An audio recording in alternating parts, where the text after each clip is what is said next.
Sora's first summit brought Sam Bankman-Fried to Hong Kong. Now, its eyes are on Taipei. Jason Fang and Sora Ventures have opened up shop with a marquee office in Taipei 101 and want to revolutionize science with the Bitcoin blockchain. Hong Kong and Singapore are the usual destinations for crypto fund headquarters in Asia. Jason Fang, managing partner and co-founder at Sora Ventures, disagrees, picking Taipei as the place to open a new office and run the fund from and host the next iteration of its Sora Summit conference, which takes place on December 16 during the Taiwan Blockchain Week. Fang says that the only crypto companies that really only need to be in these cities are exchanges because of the legal clarity. It's not the case for venture capital firms. A lot of these exchanges looked into areas like Hong Kong and Singapore, where regulation is a lot more black and white, which actually protects the exchange, he said. Taiwan doesn't have the same sort of strict regulations and licensing. In Taiwan, we don't have any restrictions in terms of any exchanges, Fang said. So you can have anything you want. There are no restrictions, and you don't need a VPN to run anything. It's important, according to Fang, because as a VC he is working on the bleeding edge of tech and exploring new segments that aren't yet regulated. If he were licensed under Hong Kong or Singapore's law, there would be plenty of restrictions on what he can invest in or say. Sora Ventures invests in forward-thinking, innovative areas often beyond current regulatory scope, ventures that are ahead of their time and not yet on regulators' radar, he said. Fang has plenty of experience in Hong Kong.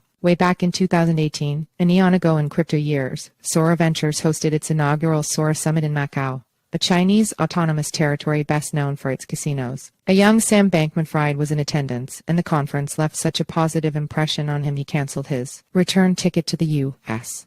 and stayed in nearby Hong Kong to plot how to bring Lambda research and later FTX to Asia, eventually opening an office for this hedge fund in the city, so he recalled in his trial. The rest is history. Crypto of the current year looks much different than in 2018. Beijing's attitude towards it has changed, and running a digital assets fund in Shanghai isn't the best idea. From a compliance perspective, developing drugs on Bitcoin. Central to crypto's thesis is revolutionizing finance through decentralization, taking out rent-seeking intermediaries. DeFi, or decentralized finance, with all its flaws and epic hacks, is the synthesis of this, linking up parties and counterparties with efficiency that only smart contracts can provide. Decentralized autonomous organizations, or DAO, are like the corporations of DeFi, a series of smart contracts that emulate an organization with roles, titles, and rewards. But what if these DAOs could be used to do more than create the next Pepicoin? One incarnation might include DeSci, or decentralized science, hacking together answers to medical problems by building drugs via DAOs and not big pharma.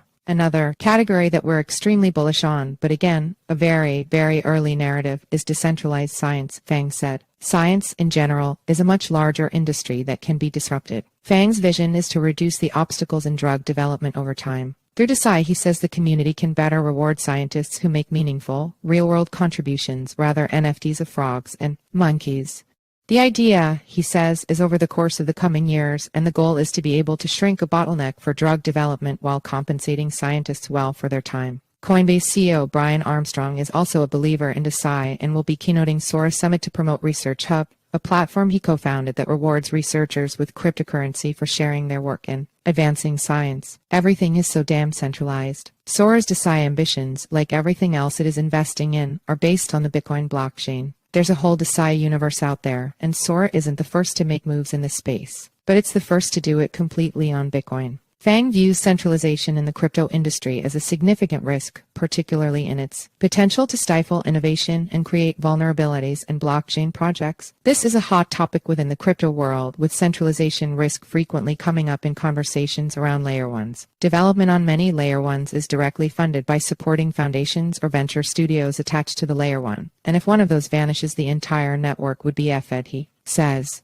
Bitcoin, he says, will walk a very different path because miners are the ones benefiting from development in Bitcoin utility thanks to the higher fees and are, in turn, funding it. And a strong mining industry strengthens the decentralization and security of the network, like a sort of flywheel. Miners are way richer than a foundation, he says.